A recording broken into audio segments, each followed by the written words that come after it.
Hey guys, welcome back to Final Fantasy VII. We just got out of Midgar, thank God. And I've been doing a little bit of grinding off screen, but not intentionally. What I was really trying to do is find this guy so I could steal the atomic scissors.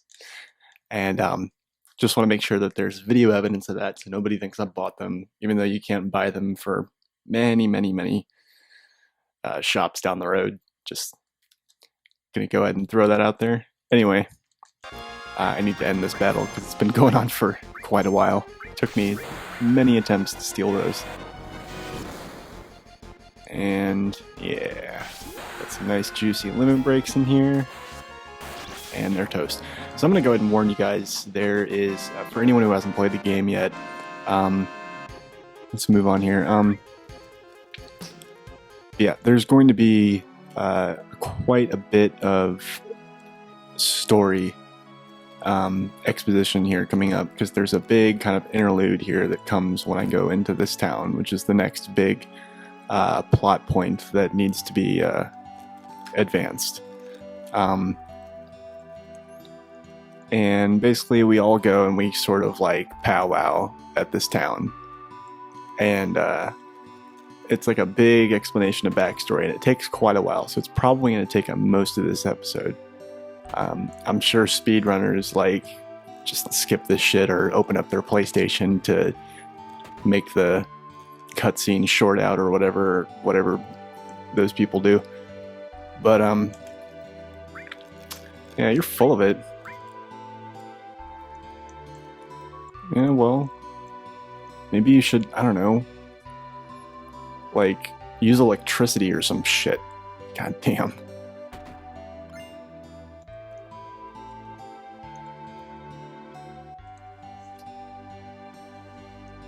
But anyway, there's not a whole lot for me to do here because every time I get to a new town in this playthrough, it's gonna be, yeah, man, save the planet, save the planet. It's gonna be a little bit boring because I can't buy anything at the shops, which is half the excitement I feel of getting to a new town. And in an RPG, is like, what do they got at the store? What new shit can I buy? But I mean, I feel like in this playthrough, the excitement's going to be a lot more poignant because it's all going to be, it's all going to be stuff that I find and get on my own and all that stuff. So I get to be a little bit more proud of it. What's in here? All these ethers. What I really need is potions, actually, because I went ahead and started locking my materia to certain characters, and so what that means is my access to curative magic is going to be kind of limited to the cure materia and Eris's limit break. But we'll see how it goes. I had to use a few potions while I was grinding outside Midgar, trying to find those machines to steal the atomic scissors from. Let me go ahead and equip those, actually. Oh, I can't. Whatever. Barrett's not technically in my party right now.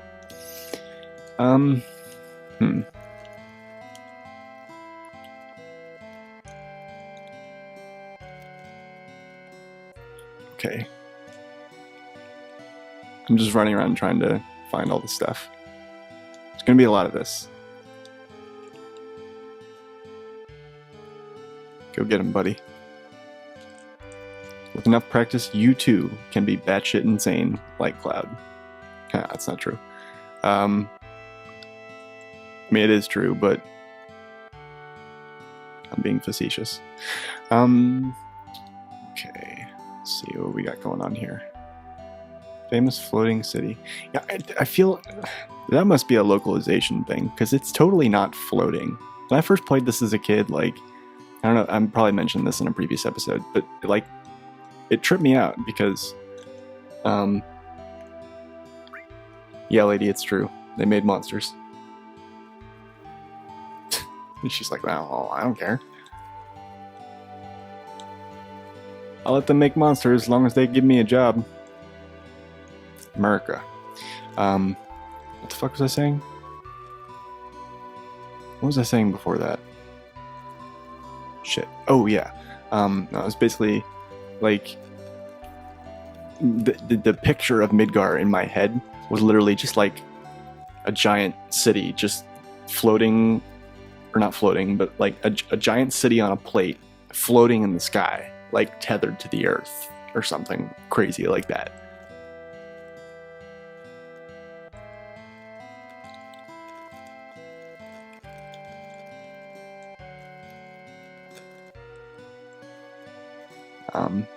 But you know, it's totally not actually floating.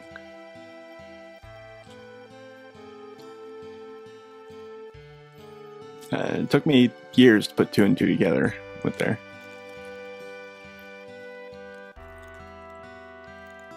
This poor kid's dad is like at the bar all the time. Jesus.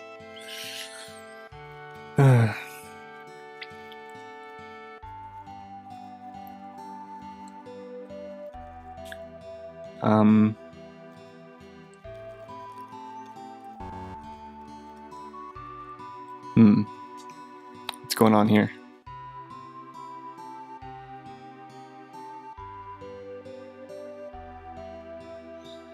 Don't tell me the game just froze. Come on.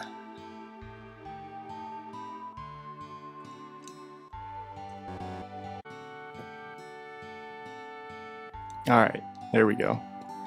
Sorry about that. Thank God I waited, because otherwise I would have had to start all over. Of course I'm going to cut all that out.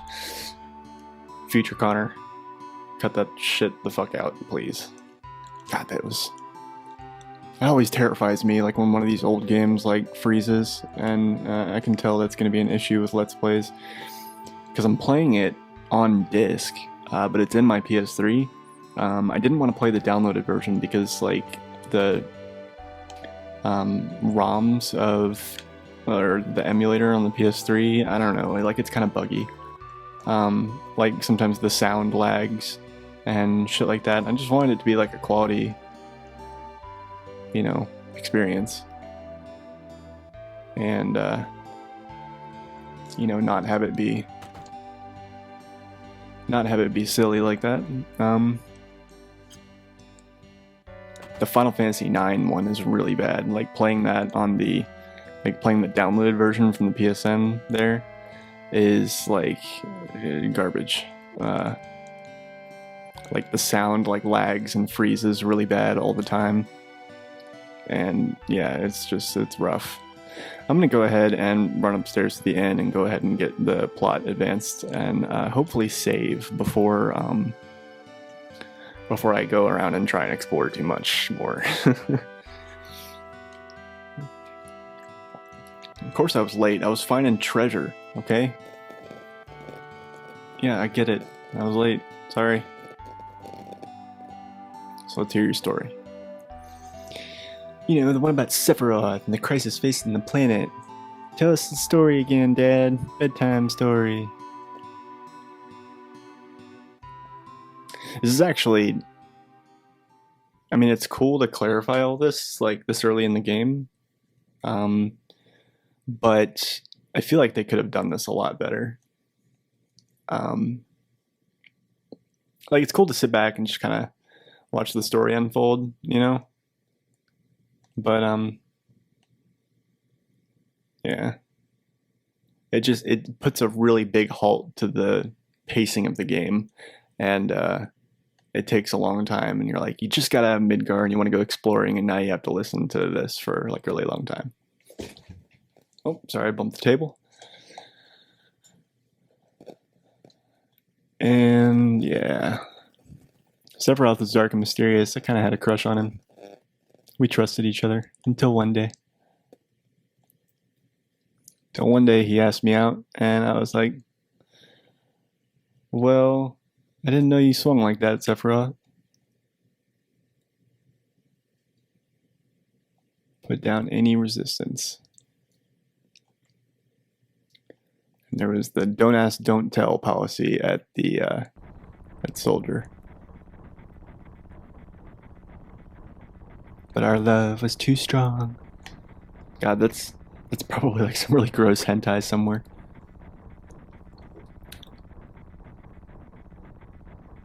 I shouldn't say it's gross, because I'm sure that there are some gay folks out there that find that shit really hot. Just like, you know, straight hentai may or may not be really hot to some straight people. I don't know. No judgments here. I guarantee you it's out there. It's the fucking internet.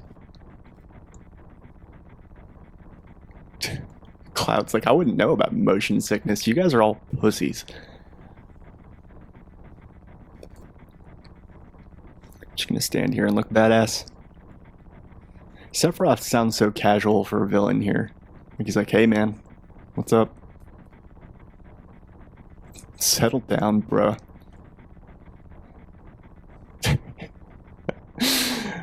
The little squat animation is just...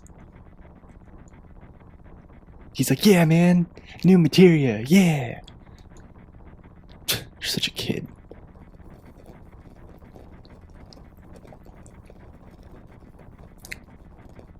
Good. Join soldiers so I could be like you. Big hopes of becoming a hero ended with the war. Cloud's like 16 here, by the way. According to the, you know, the whatever. I can't remember where I read that, but I know it's official. He's like 16 here. And like, currently in the game, he's like, I don't know, 20, 21. This is like ridiculous. This is like child labor. Or child enlistment. Whatever you would call it. Mr. Sephiroth.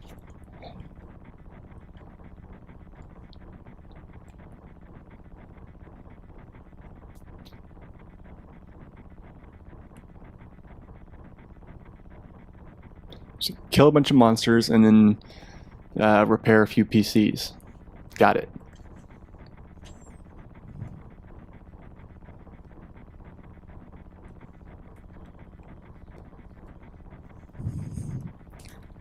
One of them has a virus. We need to reinstall Norton.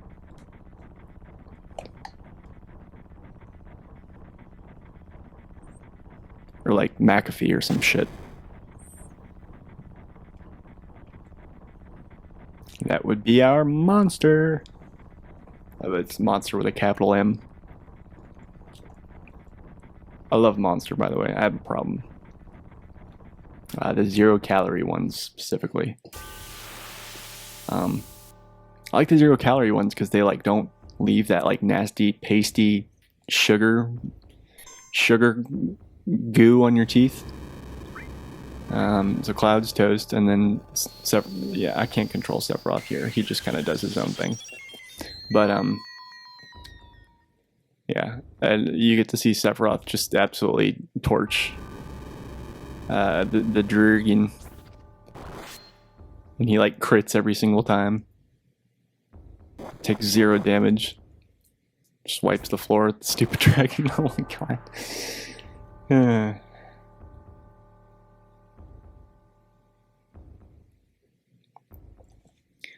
What the fuck was I saying? Oh yeah. If you like Monster energy drinks and you haven't tried Monster Zero, I'm sorry, it's gonna sound like an advertisement, but like, and you haven't tried like the Monster Zero ones, like they're really fucking good, and they don't rot your teeth, at least. I mean, they've got citric acid, and I've got a can right here. I'm drinking it, and it's like citric acid and like sucralose and stuff. But it's 0 calories, not really any sugar. Erythritol, which is a sugar alcohol.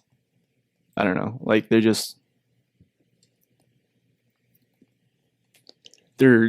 like a guilt-free energy drink. And unlike like the Red Bull Zeros or whatever the equivalent is, like the sugar-free Red Bull, like I think they taste like garbage. But these ones actually taste really good, and I drink them probably way more than I should. And I'm sure citric acid does something to your teeth because, you know, lemons will like the acid, like it's probably very acidic, but whatever, I don't care. You gotta have some vices.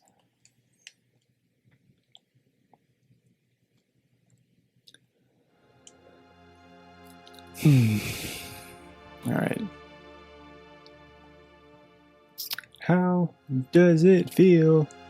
It's your first time back to your hometown. Anybody here like Orgy? Orgy's great band.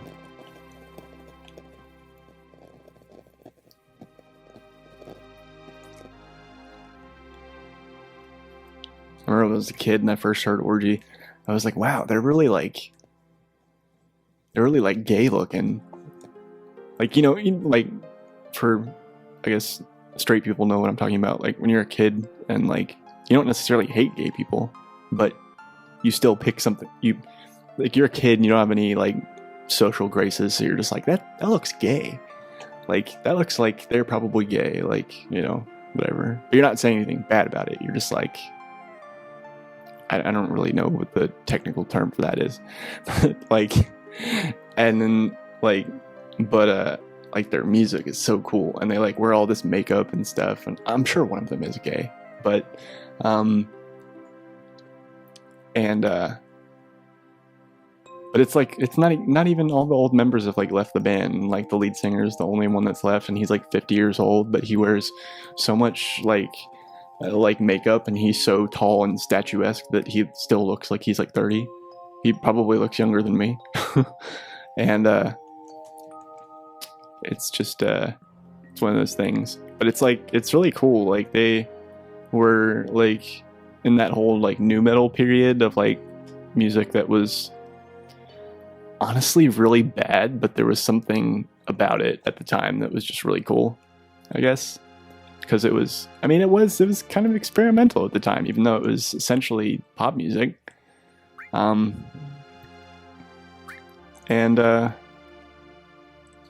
you know, but they did this like fusion of that kind of like post grunge rock slash, you know, diet metal, whatever you want to call it, and like techno and industrial, and it was like really cool. And the guy can sing, and like they just did all these really quirky effects, and it was really interesting.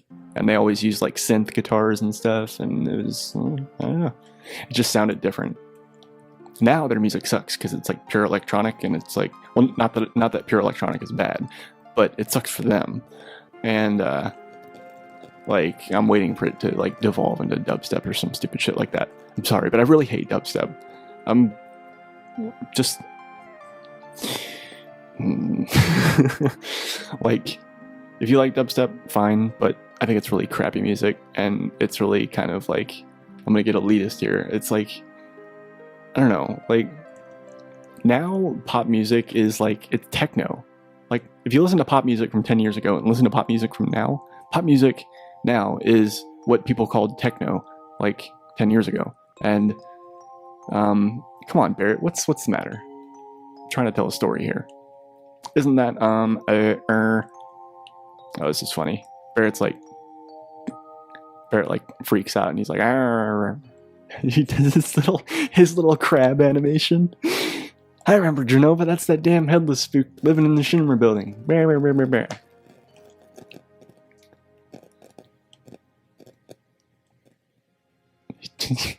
Barrett like acts like a little kid sometimes. Anyway. I'm really kind of like a connoisseur of electronic music, and when popular music became more and more electronic, like people took dub and dubstep, which was like, original dubstep didn't sound anything like what is called dubstep today, or like bro step or whatever the fuck it is, or you know, filth step or whatever the fuck they're calling it. And yeah, I was really surprised with Tifa. Her boobs had gotten so big and her hair was so long and flowing, and I just wanted to fuck her brains out right there. Maybe they're afraid of us. Anyway, but all the people that like dubstep like didn't give a shit about electronic music before that. And I know it doesn't matter. They should be able to like what they like. It's just that, I don't know. I wish I could infuse like an appreciation of like electronic music before dubstep to those people, but I never will because they don't like it. They don't actually like electronic music. They like dubstep, which is fine, I guess. I just think dubstep sounds like asshole. And it just all revolves around this one gimmick. And it's like, it's really shallow music. Like, it has no message. It has not even an implication. Like a lot of electronic music, even if it doesn't have lyrics, it has an